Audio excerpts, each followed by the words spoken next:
Hey there, happy Monday, everyone. Welcome to the Common Good Podcast. It's April 11th, Easter week, as they say. Easter on the horizon. And, for the Common Good people, happy almost Easter to you. In fact, we're going to talk a little bit about what we're going to be doing here on Easter. But for now, just a greeting from Minneapolis. And hello there, Dan Deitrich in South Bend, Indiana. Greetings from South Bend. Hey Dan, you were in Puerto Rico. Any news to share about life in Puerto Rico? How are things? Well, it was great. We were down there for a week for spring break, and stayed in San Juan. Got to explore Old San Juan, which is pretty cool. There's 500 years of colonizer history to sort through. But awesome. Really fascinating. There's old forts and churches and lots of food, stuff like that. We did run into a island-wide power outage, which was interesting. There's a fire at one of the main power plants, and so the whole island, the grid was down for about a day. So that was a little exciting. And just a reminder that Puerto Rico is a part of the United States, but not quite part enough that we will fix the infrastructure there. So there's some disparities there that we should really be getting on. How does that feel? I haven't been to Puerto Rico. How does that feel when you're there? Does it feel more like you're in a part of the U.S. or like you're in an other country? What's the general vibe for it felt sort of like going to Hawaii. Similar in like climate and landscape and stuff like that. A lot easier to get to Puerto Rico than Hawaii. Yeah. But it felt sort of like that, where it's American, but there's enough local indigenous flavor still keeping up that hasn't been erased, which is good. Did you see any presidents of the United States there throwing paper towels to people in need? Was that still a thing? About the paper towel Trump just launching paper towel at everyone as you get off the airplane. So it was pretty great. Yeah, just here to help everyone. Federal government's here. How about if we have a little game here, throwing out some paper towels? Well, a lot of other things to talk about in the news, but honestly, Puerto Rico should be one of those things that it all the territories still just sit in my mind is the most bizarre thing that we have going on as a country. Like, how is this still a thing? And we rarely talk about it unless it's, for me, talking about it with someone who's from Puerto Rico or has a reason to have been there on the island and caring about it. You just never talk about any of the territories. I'm now hard pressed right now to name all of them. I was going to try to rattle them off. Right. But why we just have these like extra, I don't know, citizen kind of locations in the United States ecosystem is just so bizarre. And the idea that someone from Puerto Rico can move here, vote in any election because they're U.S. citizens, but when they're in Puerto Rico, they have very little say over federal policies that affect them. So they can just hop on an airplane, fly to South Bend, Indiana, rent an apartment, and just start voting as someone from South Bend. But if they move to a new apartment on the island of Puerto Rico, no, you still can't. That location's not represented. That land space, right? Not represented in our system in the same way. Yeah. What in the world? It's similar to even D.C. Like we talked with a rep running for the congressional seat of Washington, D.C. They can have a representative that can voice concerns, but they don't have any voting power within Congress, and so their voices really not heard. Not in the same way, they get to. I think in Puerto Rico they vote for the president, but it doesn't count. Is that also how I'm not works? Sure about all the.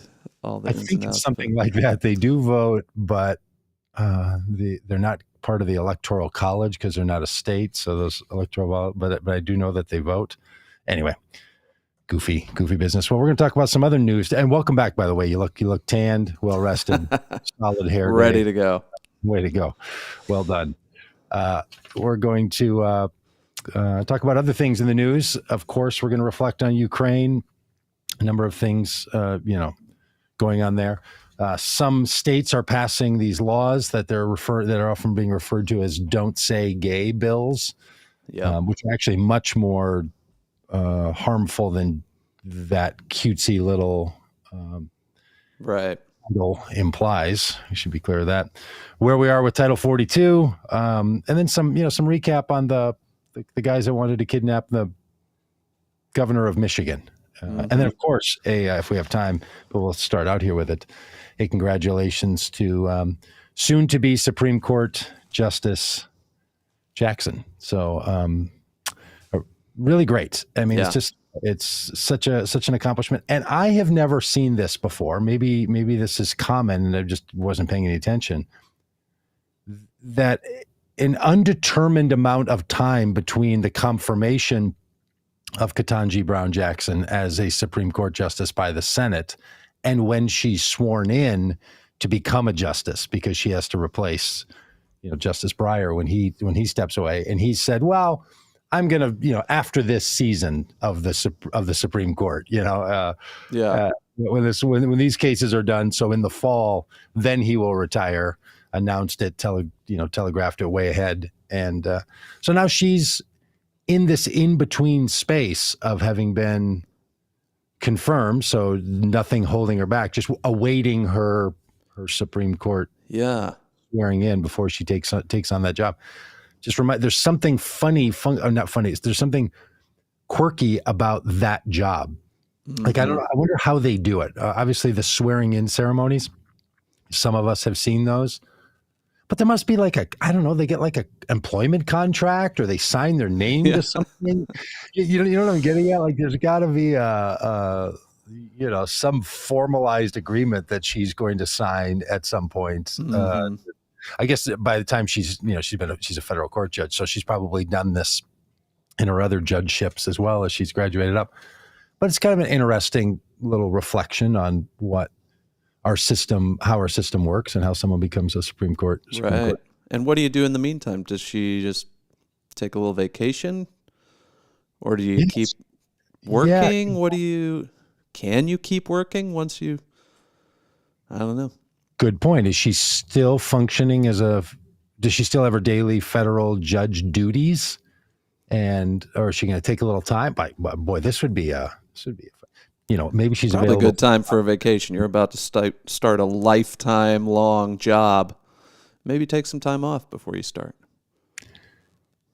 Do you think it's hard? Is it hard to be a Supreme Court justice, though? Truthfully, like, is this a job where you're like, oh man, I'm about to jump into the difficult, waters of being a judge to be a Supreme Court justice, or is it kind of like, this is awesome, I got the greatest job now, and life became more simple. I wonder what it is.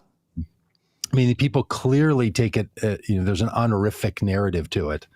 You become a Supreme Court justice, and that comes with all this sort of positional benefit. But I wonder how it is as an actual job compared to the other jobs that people would be doing before they become a Supreme Court justice. I think most of them are judges, federal court judges. Yeah, we'll get one on. Maybe we'll see if Judge Jackson has some time. Yeah, probably our best chance if she's got a little bit of time. Hey, this article. Let's just talk about this now, if you're good with that. Yeah. There was this article about the Supreme Court, about the Senate confirmation. Had this interesting paragraph in it, and those that are watching on the live stream can see it. Just looking at the podcast, here's what it reads. Seeking to capitalize on Judge Ketanji Brown Jackson's historic confirmation as a Supreme Court Associate Justice, a coalition of progressive organizations are investing $1 million in a new ad campaign targeting Black voters. So I found that to be interesting. I think that was some of the point of the article.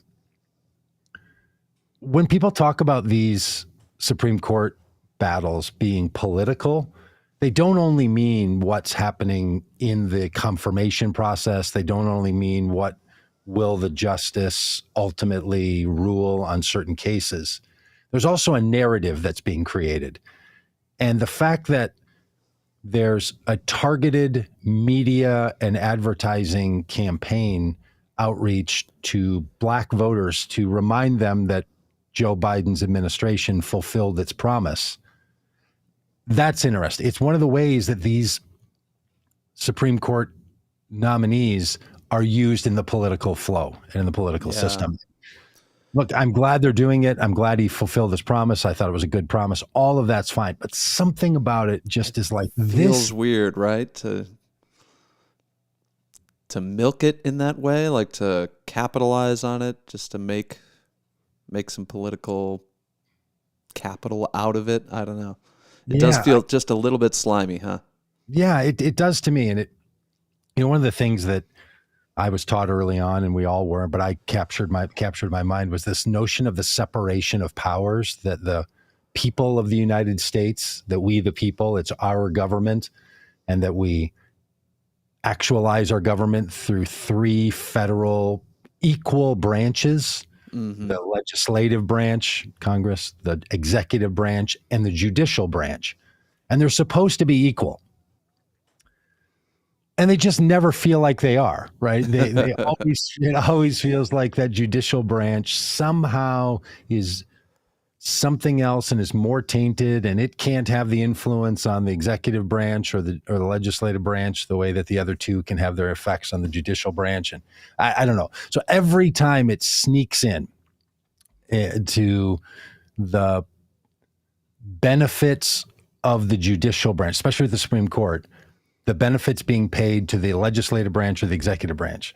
I just feel like we're not doing something, it misses the sort of desired outcome of all this. Yeah. Just like it's supposed to be something better. I guess it reminds me of, the Christian theology of the Trinity, which I think is a funny little theology that people had to make up, in the 3rd and 4th centuries to explain some things. But that God is sort of equal in three manifestations of Father, Son, and Spirit. And everybody's like, yeah, but not really equal. We all know that. Right.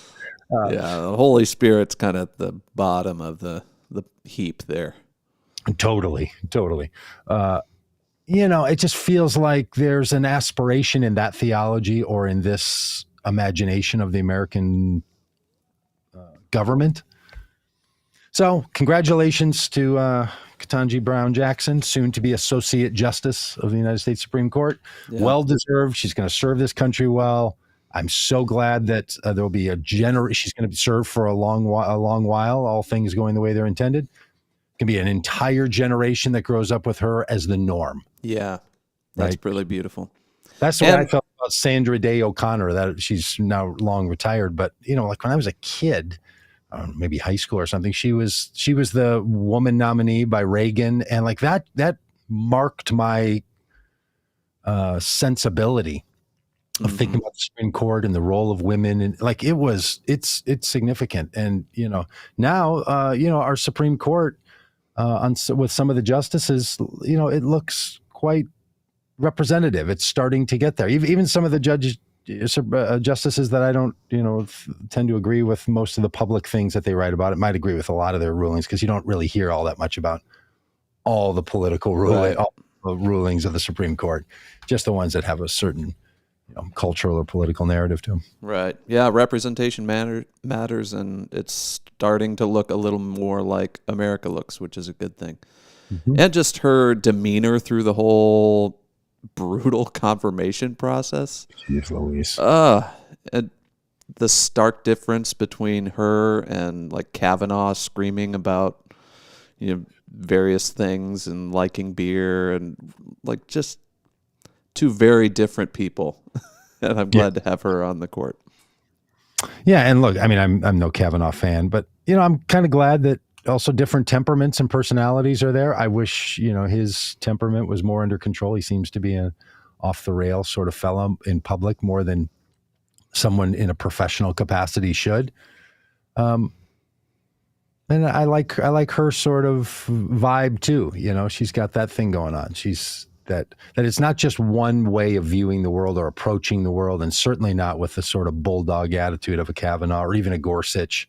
You know, two of the newer also members. It'll be interesting to see all of these, you know, these four new justices all make a life together. Yeah. As they try to figure out what the Supreme Court's role is going to be in our society. I think we're in for a period, though, where the Supreme Court will have a diminishing amount of credibility in our society. I think it's about to come out with a series of rulings that are going to cause people to say the Supreme Court is not something that I look to or think of now with, you know, high regard. Yeah. So, well, speaking of the political implications of this nomination and confirmation, the Biden administration is also dealing with the political fallout of Title 42, which they just lifted. A lot of even Democrats are saying, like, this is a bad idea. Don't do this. Look, to these Democrats, many of whom I'm putting personal energy into getting reelected, to these Democrats who continue to think that Title 42 is a problem, or that eliminating Title 42 is a problem, they're just wrong about this. And there are enough examples in our history where good people are wrong about important things. There's plenty of examples where not good people are wrong about important things, and where not good people do things that are intentionally not good and right. This one, they're just wrong about it. Title 42, using pandemic government response, which is what it is, that in a pandemic, the government can do things it otherwise wouldn't do, under the edict of a title, a federal statute, Title 42. They can do all kinds of things. And to block our border and to reduce the number of people who can come in, and to keep asylum seekers and others out of the country because we're worried about their COVID impact in this country. It was bad science. It was bad policy. It's harmed people unbelievably. And, you know, we're doing all we can around our little shop to help people understand what's truly going on at the border. Yeah. It is a wildly misunderstood and misinterpreted sensibilities about what's going on at the border. It just has to, it has to go away, and people should apologize for it ever having been invoked. We're going to look back on it as a time when, like, wow, remember that stuff we did? Like, there were some things we did as a nation around COVID that we're going to look back and say, we should do that again. Like, put that on the wash, rinse, repeat cycle, and be sure that anytime a pandemic comes up, we're going to do that one again. And some are not that way. And holding out a restriction on who can enter the country through our southern border 2 years into this pandemic, it has no bearing on anything other than giving people a reason and excuse to continue to reduce the number of people who enter the United States through our southern border. Yeah. And the justification is paper thin in the first place, that this was going to stop the spread of COVID. But now there's zero justification. The CDC has said, no, we don't need this. And it's funny, too, that the Republicans who have been so hardcore against any COVID regulations are the ones saying, no, we still need this one, though. Great point. Yeah, all these, like, how come all these Republicans are now supporting COVID restrictions? Why are they so hardwired into COVID restrictions? It just, I mean, when you just think of the way it's actually been implemented, people are traveling across that border if they're U.S. citizens all the time. So the idea that somehow COVID is raging in asylum camps, or which we've created, by the way, or just people seeking refuge in the United States, or people seeking a visa in the United States, that somehow those folks in Mexico, regardless of what country their home country is, that they're somehow more contagious, that they're more infected. They're just not. So the idea that we would restrict, like, there may have been a moment where in the height of it all and everything was on a shutdown, you say, okay, just everything gets slowed down. We have been out of that stage for 18 months. the fact that this thing has continued and has just created such trouble.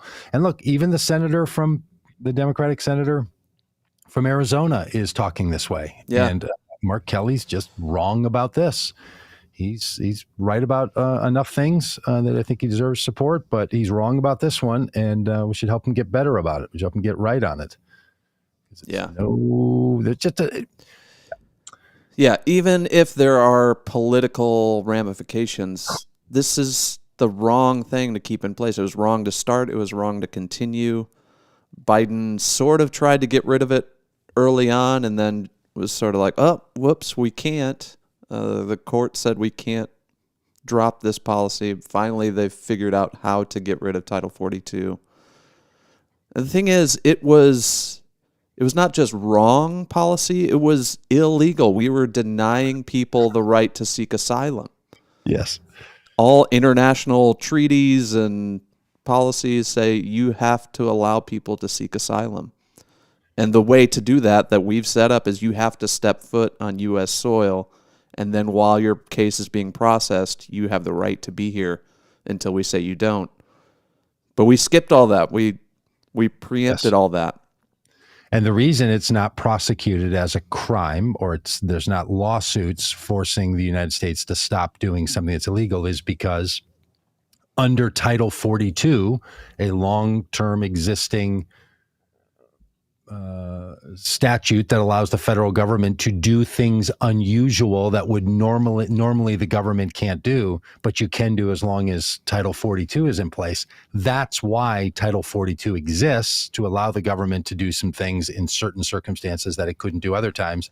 In other words, things that would be illegal, it can now do. Yep. Because it's been determined that there's a public benefit, a public health benefit. That's how it's been operating.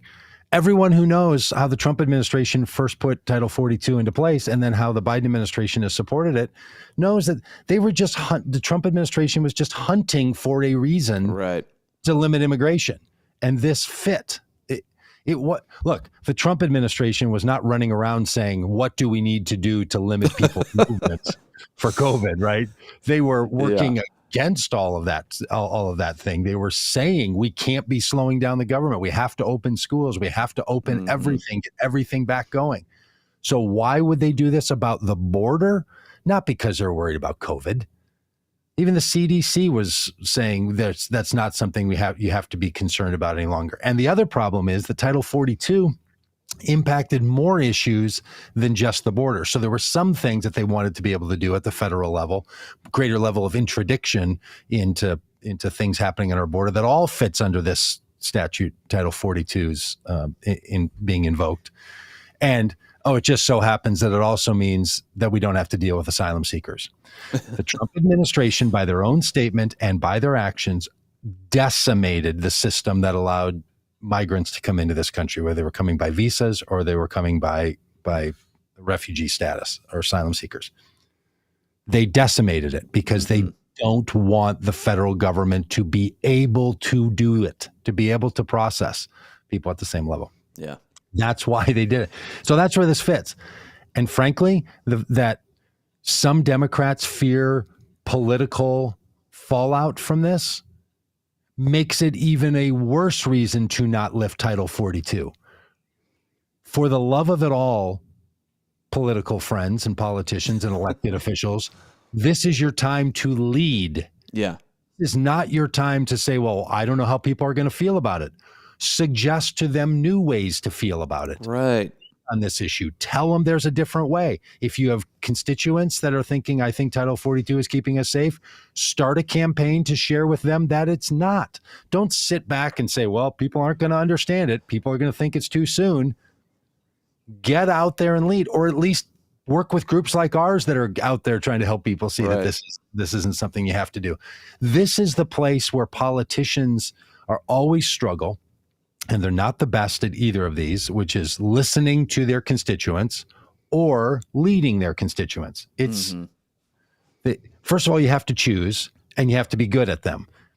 For many reasons, Democrats don't want to be good on this issue. And it's confounding and it's a real problem. And they've chosen to give up talk about the border and who comes in. They've given up that topic to Republicans because Republicans have chosen to make it one of their top organizing issues. The primary thing that they organize around is border and safety and drug interdiction and COVID and all of this stuff that, by the way, they don't, like you made a great point, these same Republicans don't want to do anywhere else in our society, right? Yeah.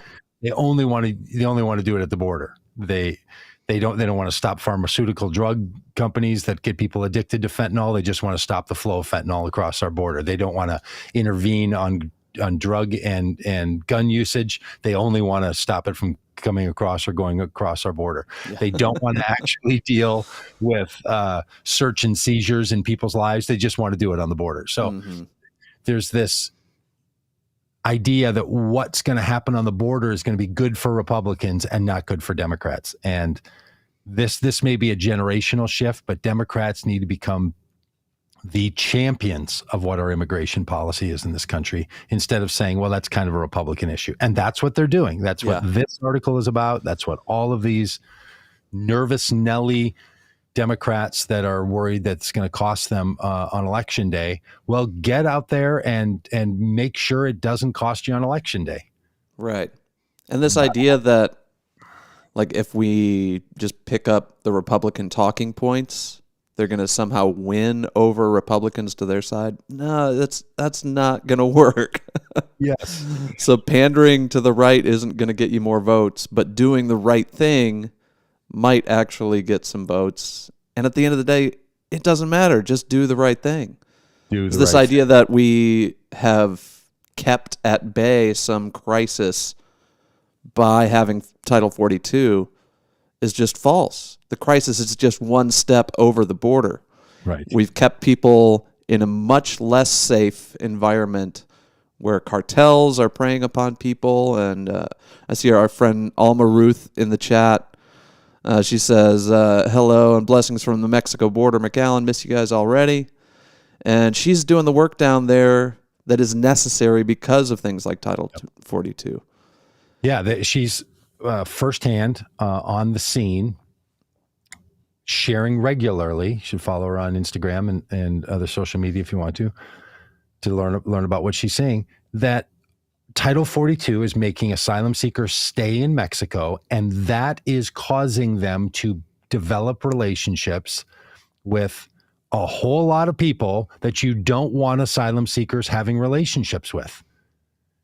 When you put people into a situation where there's no one to care for them but small nonprofits and drug cartels, yeah, you should factor that in. So when someone says, hey, we're not quite ready for this, well, we sure are ready when it's Afghan refugees. We sure are ready when it's Ukrainian refugees. People are literally opening their bedrooms, and we won't open the border to allow people from Central American countries, from Haiti, from Venezuela, even from Cuba.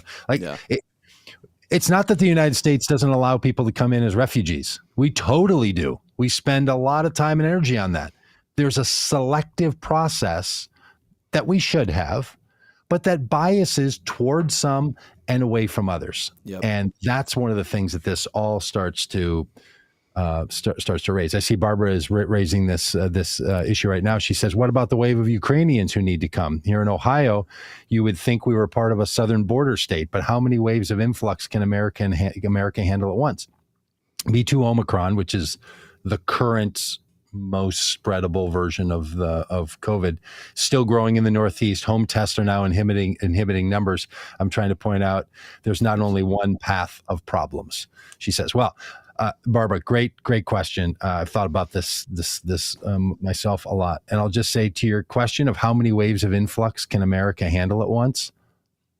The answer is a lot. A lot. It's hard to grasp the size of our country, and it's hard to grasp the numbers of people in our country. 320 to 350 million people live in the United States. Most of our country is empty. Most of our country is in need of workers and in need of more participation.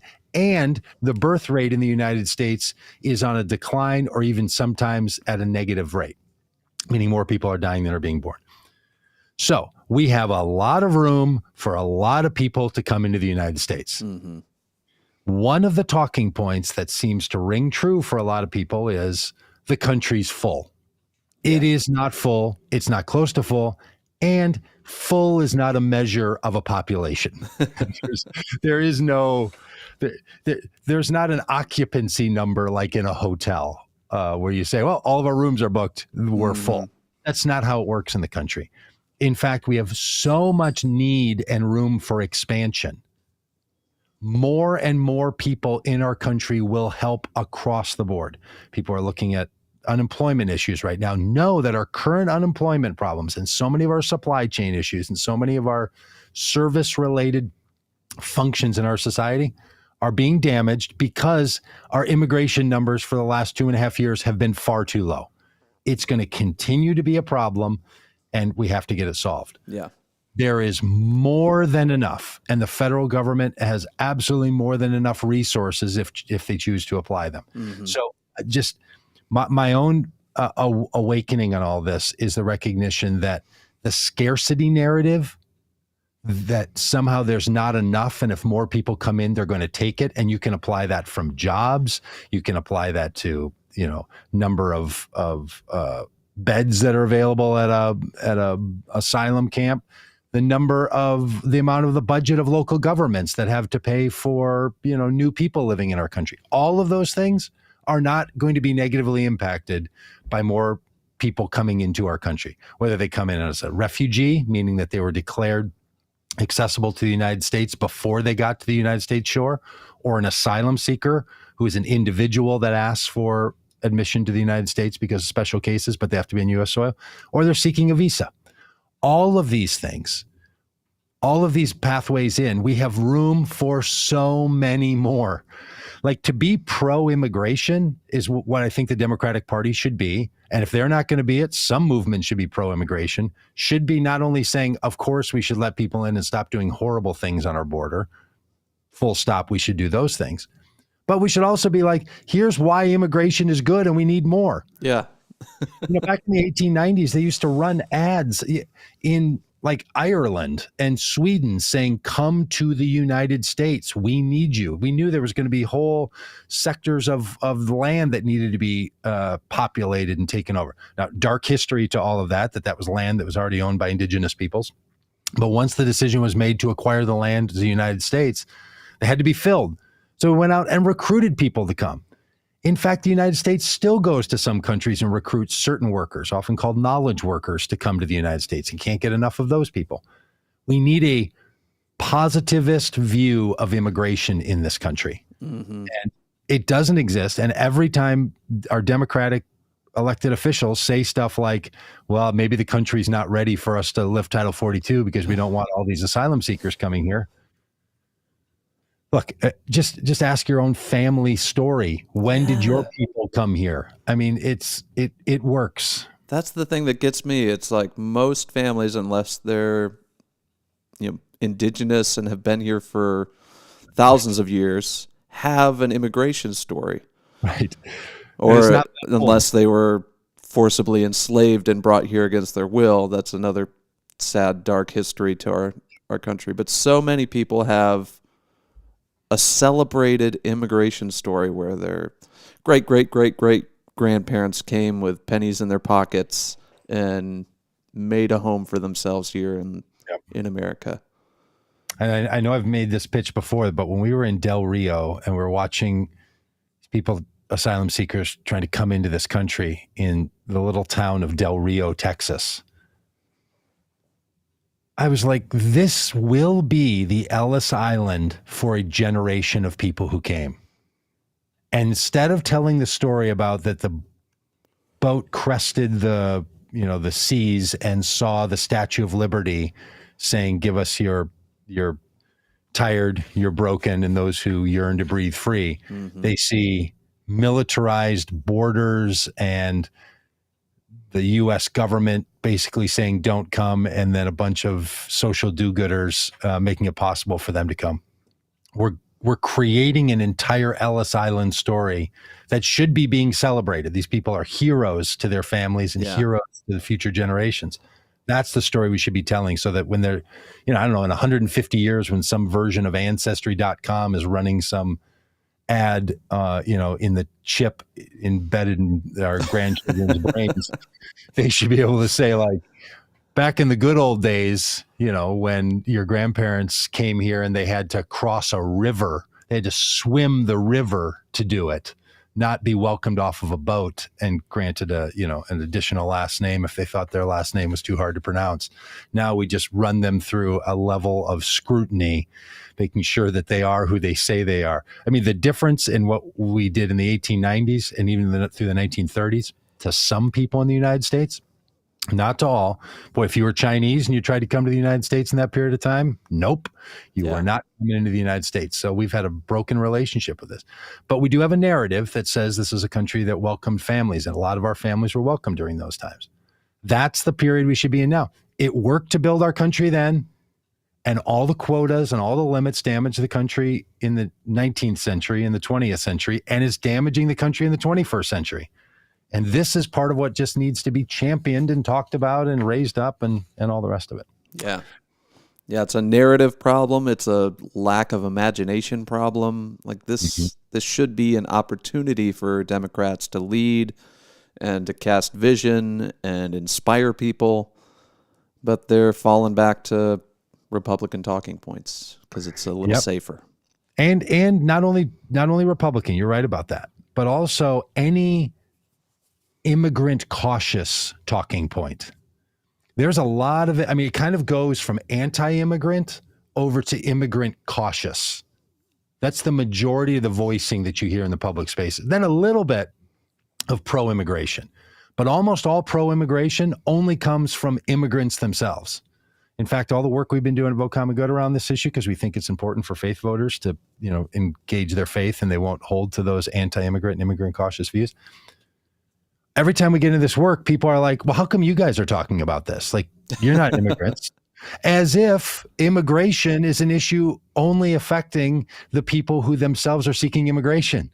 It's an American question. It's not simply a question affecting those who are most deeply affected. Because truthfully, we are all affected by it, and we're all being harmed by the lack of immigration that's going on. Yeah. So we just have a lot of work to do on this issue overall, and there needs to be a pro-immigration caucus created in Congress. But I can assure you, we are a long, long way from that. Yeah. But if the We the People Ride documentary gets out in the world, I think it could change everything. So please go over to votecommongood.com right now and check out our start. You can see the beginning of the documentary, some of the pre-development pieces, and become part of the street team and help make the. No, I shouldn't call it a street team. We should call it a screen team. Part of the screen team and get this thing out there, and you'll see another part of the story. Yeah. All right. Well, speaking of reasons for immigration and seeking asylum, the war in Ukraine is raging on, and it feels like we're in the same place we were a month ago. And in fact, when I started pulling up images for today's show, I had one from last month, and it says, this is March 7th, it says Ukrainian president presses U.S. for greater support as fighting intensifies. And then we pulled up this article from today where April 10th, U.S. will supply Ukraine with the weapons it needs against Russia. It's been over a month, and we're still having this talk like, well, we're going to send you some stuff. They're begging us to send resources, and we've allocated, certain dollar amounts toward that. We've hinted at support. But still, they have desperate need for the actual stuff to be in their hands, and we're finally saying, yep, we're going to send it. It's on its way. It's, I guess maybe by the people who talk about this stuff a lot, they're like, this has been fast, that in a month we could move a bunch of arms over there. But it does seem that, Zelensky's been very clear. They just need more and more and more and more. And he's right on the edge of some people's minds feeling a little pushy about it, and other people are like, no, the guy's in the middle of war. Like, he needs it. Why don't you just ask politely? Yeah, that's right. Like from A Few Good Men. Do you see that movie? Yeah. Ask me nicely, Danny. As an anti-war person, this stuff all sits very weird with me personally, because the solution to this is not going to be more weapons. Now, more weapons might be necessary because of where we are right now, but ultimately, this is going to all end in some kind of negotiation. And Representative and Trump voter Liz Cheney, who now, is on the select committee for the January 6th investigation into the treasonous actions of the president and others. But previous to that, she was a twice Trump supporter and voter. She was on one of the shows yesterday and Sunday morning talk shows. And she was, after someone from the Biden administration had said, we're going to do everything we can to get Zelensky into a position where he can negotiate the peace with the greatest success. She's like, we should not be talking about negotiating anything. There shouldn't be any negotiating any peace. We should arm Ukraine until they win the war with Russia. And that's just barely a recap of what she said. As if Ukraine is going to defeat the Russian military? Like, they're going to, finally Russia's going to run out of weapons and they're going to have to say, well, we're all out of bullets here. I mean, these people aren't out there with 6-shooters waiting till they're out of bullets. You're not going to defeat the Russian army. That's not how wars work. You don't defeat armies. Armies get to a point where their political leaders say, now it's time to stop because a set of conditions have become undesirable. That's what happens. This obsession in our country, because we're people who want to do something, is, what we have a lot of are people that make weapons, which is kind of nauseating as a reality that the United States is an enormous arms producer and arms distributor. Yep. Who we are as a country. The world's arms dealer, yeah. That we can give, Ukraine all kinds of weapons. You can give them airplanes, we can give them, all sorts of stuff because we're just loaded with that. Yes. And that won't ultimately bring about the end. The end is going to come when Vladimir Putin decides that the pain is too high and he pulls his army back. Now, that's already started in Kyiv, and the city now, the capital seems free, and they're not going to be under the assault anymore. And it's now moving over to the east side of the country, which is probably what the negotiation is going to be anyway, is that Russia is going to annex another piece of Ukraine, the more Russian supporting part. And that's going to be how this thing's going to get negotiated out. But ultimately, wars are always failures up until the point that they bring about some kind of a negotiation. And human beings' inability to live with one another. I mean, just look at all the wars that we know of in our lifetime, and how many of them are divides of people who are close to one another. Obviously, that's true with Ukraine and Russia. I mean, literally neighbors. That was true in World War I and World War II with all the neighbors. You think about the Vietnam War. Who was the Vietnam War between? North Vietnam and South Vietnam. Who was the Korean War between? North Korea and South Korea. Who's the United States Civil War between? The southern states and the northern states. There is conflict that's born out of proximity. Proximity doesn't only give you perspective and understanding. It often raises the conflict. The Iraq War. Our Iraq War, the first one, was about Kuwait, when Iraq went in and wanted to take back parts of Kuwait. And what's going on in Afghanistan is tribes battling over who's going to have control in the same landmass, in the same country. So that's what's fundamentally going on. And these conflicts utilize weaponry. For sure, they utilize weaponry. And it's now become part of the currency of negotiation.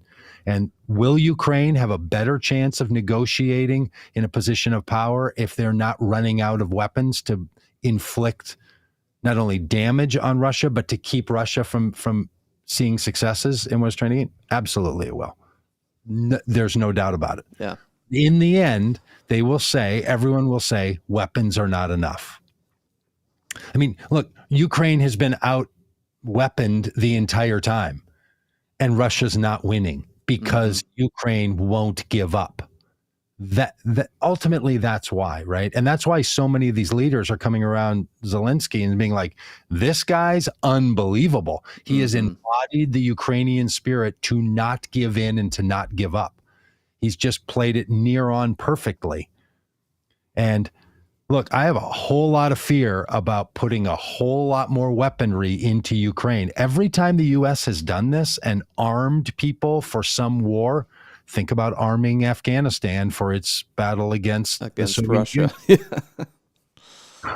And then, a generation later, those weapons are used against us. And blowing up and blowing kids' legs off because the mines are still sitting out in fields. So, yes. Okay. Yes, we should all pat ourselves on the back and give Zelensky all that he needs. And he's in a tough spot. And, someone sitting in the safety of my own, little basement here, outside of Minneapolis doesn't have a lot to contribute to the on the ground pain that these people are experiencing, for sure. And feeling more support at the international level, that should work too. And threat of consequence is what causes people to behave and not behave in certain ways.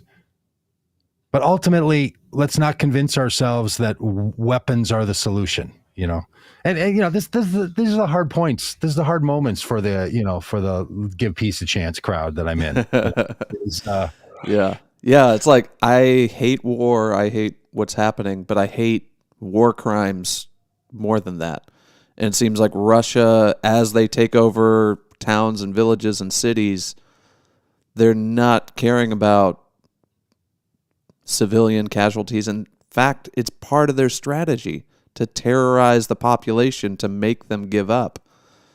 And so it seems like the only way to stop mass civilian casualties is to help the Ukrainian forces stop the Russians. And I hate that that's where we're at, but in order to get to the negotiating table, they have to force Russia's hand to get there. They have to make it painful enough for the Russian military that they politically can't keep doing it. Yeah, and one of the ways to do that is to empower them with war weaponry. For sure. That's an option, is the option that the international community has chosen so far. Well, one of them, in addition to massive sanctions. Well, that's what I was going to say, because the other is that the global community, not just some people, every country turns against Russia and doesn't allow it to do this. China, India, Pakistan, Saudi, all these people, everyone, everywhere, Germany with their oil. Yep. Look, there's still billions of dollars going in and propping up the ruble and propping up the Russian economy. There are other ways. Now, we can say the global community won't utilize those ways. And yes, it is better, as Dave points out, that we send only weapons and not U.S. soldiers. Yes, that's a better choice, but it's also not the only choice. The other choice is to make sanctions, the punishment on Russia as a nation, so severe that they stop. Right now, that's not the case. It has to be a combination of some sanctions, and now we're sanctioning Putin's daughters and, trying to find some pressure point to press on. There are other ways. I'm just saying, there becomes a narrative in our society that war, as broken as it is, and zero examples of it ever working, is the only solution that we have, and we just return to it and return to it. It's this, there's this old saying, this old proverb that as a dog returns to his vomit, so does a fool repeat his folly. Because everybody's watched a dog go back and sniff the vomit. Everybody's watched a person or a country or a leader just do the same thing and return to it again and again. And we get this narrative that boy, oh boy, war is the way you're gonna get there. The way we maintain most peace in the world is not by constant war. It's by other negotiations, right? That's what you want to do, is get to some kind of a world order that's not just might makes right and bombing people. And what Russia determined to do was to say, we're going to go in, we're just going to take over parts of Ukraine and try to replace their government. And a lot of people were like, no, don't do that. man, you could have started that smackdown on them, but the international community won't do it. So then this becomes the only other option. Mm-hmm. That's the point I'm trying to, awkwardly, ramblingly make here is there are other ways. When we use war, let's not tell ourselves, well, that was a good choice. That was the only choice left available in light of the conditions. And let's look it square in the face and recognize that it's a huge mistake and it's literally costing people their lives. It's destroying cultures and society. It's traumatizing world populations. Yeah. And these are true of all the wars going on, wherever they're happening. Mm-hmm. They're just broken. And all the things we've talked about today all fit in that same sort of schema, right? This is why people say, boy, you really just need a different worldview about all these things. Because they all sort of fit in there. Yeah. Hey, and speaking of that, the Orthodox Church of Russia not really doing its part on this one. Yeah. This article here says the head of Russia's Orthodox Church calls on people to rally around authorities. This is, we talk a lot around here about Christian nationalism in America, and this seems to be just another shining example of it overseas.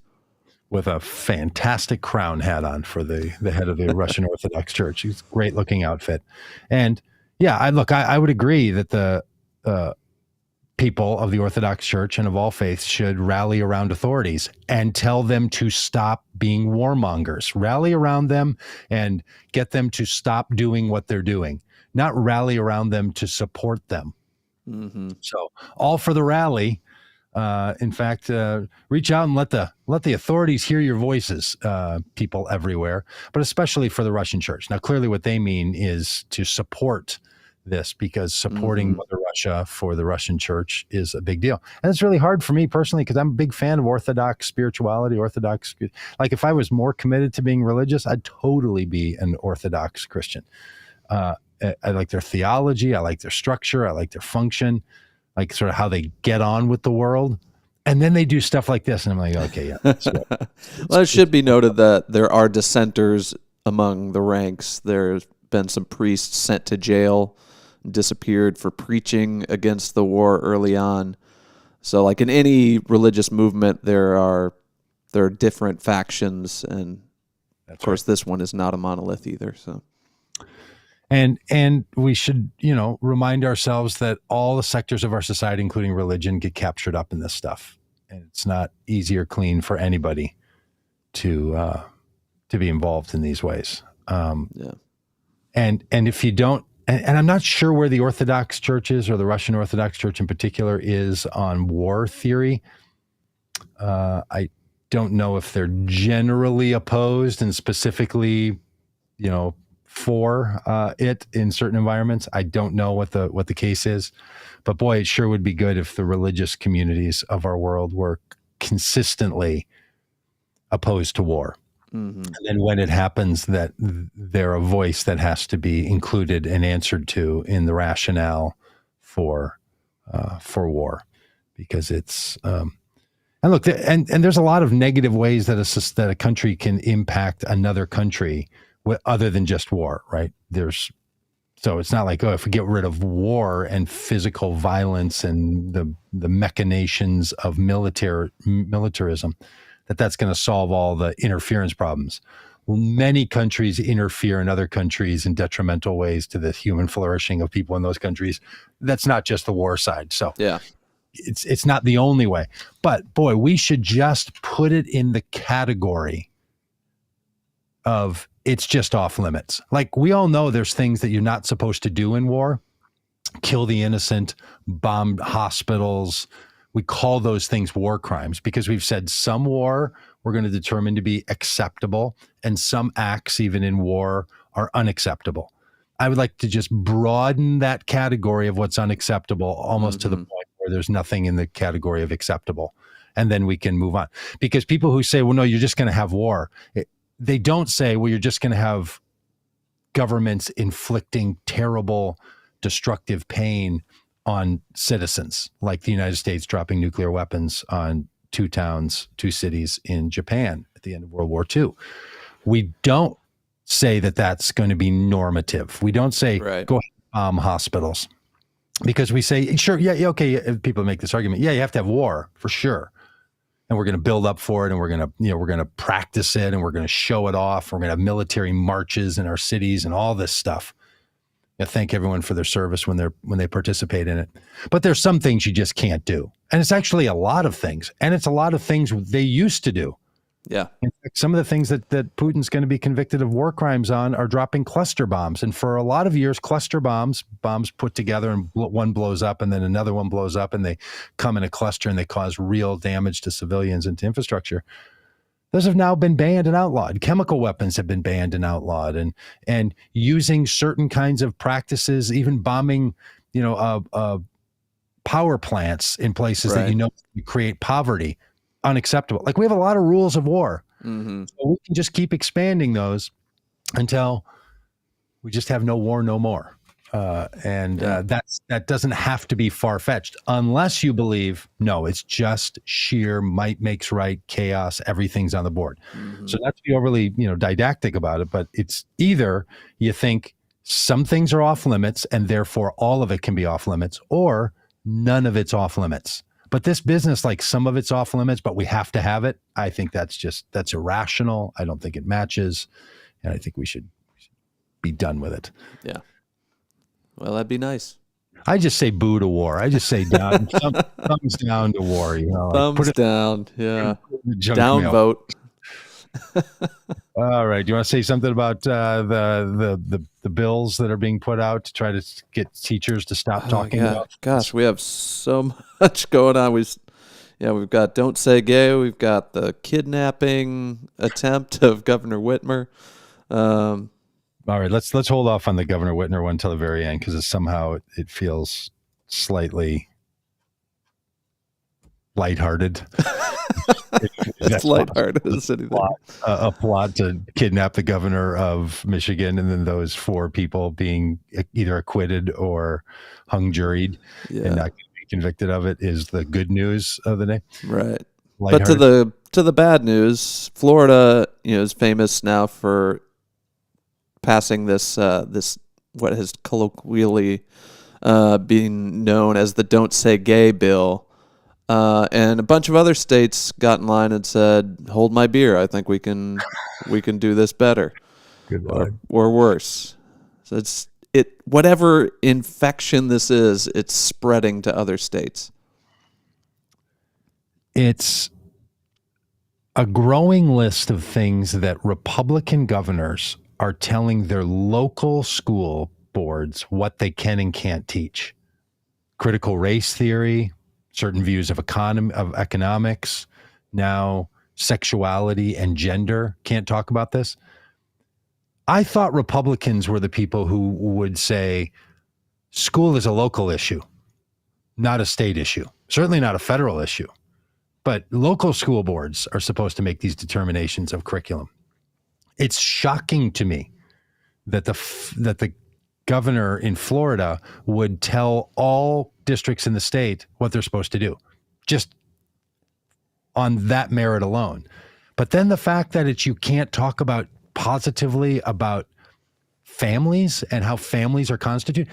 Families are constituted in the United States under the same legal status no matter what. If you're married, illegally married, and you're saying you can't talk about something that's legal, people can change their gender. It's completely legal. And you're now saying you can't talk about it? Discussing the history of our country's its involvement with race. You're now saying you can't talk about it. This, like, controlling what can be talked about. For all the Republicans that have been saying for all of these years how fascist they think, the Biden administration is or the Obama administration was, and how controlling. Now you're literally saying, here's what you can't talk about at school. Yeah. Because you want your child to be educated and not indoctrinated. I mean, that phrase, precisely what you're doing is indoctrinating. You're literally saying, don't tell people facts because you want them to maintain a set of beliefs. Mm-hmm. Now, look, every school district should decide when do topics get talked about at what age appropriate levels. Yeah. Sure. It's tough. But man, I'll tell you, the number of parents I know who have children in first, second, and third grade, where those kids are talking about whether their gender assigned to them and the gender that's expected of them matches their own heart and mind. That's very common. It was common when I was a kid, just no one gave it any benefit. We just jammed it down in society and told people not to talk about it. And now kids are just allowed to share it with their parent. Many kids are with their parents or with other people important in their life. And now the school is saying you can't talk about it as a teacher. I hope that teachers unions and teachers themselves in Florida really push hard on this, because this is nothing but a brazen play to try to convince a bunch of parents that are worried that somehow their child is going to turn out to be not who they want them to be because of some information that they ran into. Yeah. Bad it's outrageous, and it's harming kids, because just like it's become a little more comfortable for kids to have these conversations with their parents, hopefully, or a trusted person like a teacher, it hasn't always been like that. It's been off limits to talk about. Mm-hmm. And so many people felt isolated and alone. And this has led to real problems like suicide and depression and homelessness. And these are things that are literally affecting these children. And we've made some progress, and states like Florida are saying, nope, let's go back to the good old days when we brushed that under the rug, pretend it didn't exist, and hope for the best. Dan, you have time for a little Bible lesson this morning? It's Easter week. Do you have time? Oh, I would love it. So one of the first conversion stories of someone following the Jesus path who wasn't in and around Jerusalem at the time of Jesus is recorded in the book of Acts. So if you have your Bible, why don't you grab your Bible and open up to the 4th chapter of the book of Acts. And there you're going to see that a particular person is sent out. Philip is sent out to tell this story of Jesus to whomever. He ends up traveling down this road. And who does he run into but an Ethiopian in a chariot sitting on the side of the road, reading the book of Isaiah of all things. But this Ethiopian is not just an Ethiopian and not just somebody who's in service of a queen of another country. So a foreigner from Ethiopia, but is a eunuch. A eunuch is someone who had their testicles removed at childhood. And so now this person is neither male nor female. This person is now non-gender conforming. That's what words that we would now use. And it's that very person who's reading this book of Isaiah and reading about how there was this one who suffered and whose birthright was taken from him. This is a passage that the Ethiopian eunuch is reading in the chariot when Philip comes by, reading this passage about the prophet Isaiah from the Jewish scriptures, talking about birthright being taken from them and being an outcast. And the Ethiopian eunuch says to Philip, in like a pop-up Bible study sitting by the side of a pond, who is the eunuch, or who is the prophet speaking of here?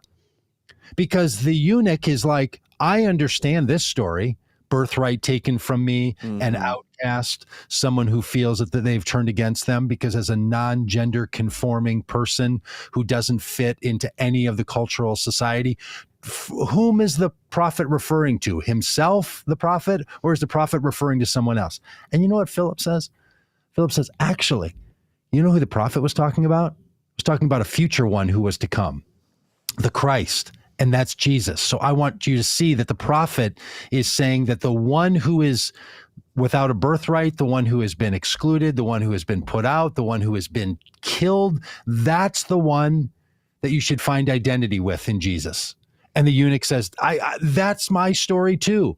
So the first conversion story in the book of Acts to anybody outside of Jerusalem is someone who is non-gender conforming and find solidarity, not only with the prophet Isaiah from the Jewish scripture, but is immediately connected that story to Jesus as the Christ, who is also the non-conforming one. So when these people say to us, Well, the Bible says, I'm like, let's go on that one because there's a story that you should be talking about. And then the Ethiopian eunuch says, what do I do? He says, well, let's baptize you right now. And so it's the baptism that Philip does of the Ethiopian eunuch. Mm-hmm. So when someone says, well, what does the Bible say about gender? Well, it says that non-gender conforming people find great solidarity with the prophet Isaiah and with Jesus. That's what it says. Yeah. So go ahead, Governor. What is it, Governor DeSantis? Yeah. Thank you, Governor DeSantis, and go ahead, Louisiana governor, and go ahead, Alabama, and anybody else that wants to now say teachers can't talk about that story. Is that what you want to say? How about Christian schools? When are you going to stop silencing people's faith because it's a religious freedom question? I mean, look, you want to use the Bible to start talking about non-gender conforming patterns? Let's talk about Deborah the judge. How about that? Why do you think there's someone named Deborah who's a judge of Israel? What do you think? Were there a lot of women judges? What do you think's going on there? Somebody who's non-gender conforming?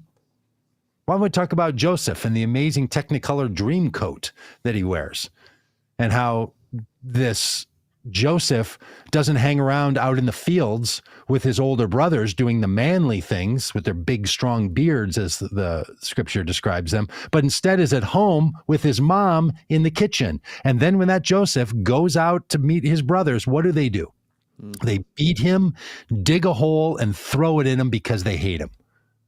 Why do they hate him? Oh, because he's home with his mother? Because he's wearing a Queen's jacket? Yeah, you're getting the point.